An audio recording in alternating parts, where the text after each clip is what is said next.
Kwentong kasaysayan ni Ferdinand Magellan, isinilang siya noong 1480 sa Portugal.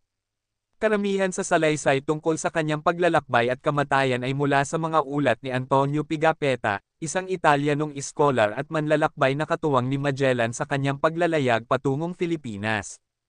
Unang dumaong ang mga barko ni Magellan sa Limasawa, isang isla malapit sa Leyte ngayon. Sa Cebu bininyagan ni na Magellan sina Raha Humabon at Reyna nitong si Amihan bilang mga Katoliko.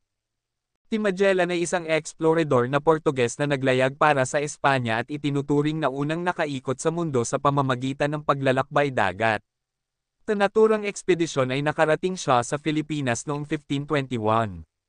Namatay siya sa labanan sa Mactan noong ika-28 ng Abril taong 1521 sa kamay ng pangkat ng mga katutubo na pinamunuan ni Lapu-Lapu. Kinikilala ang naturang Pinono bilang unang bayani ng bansa,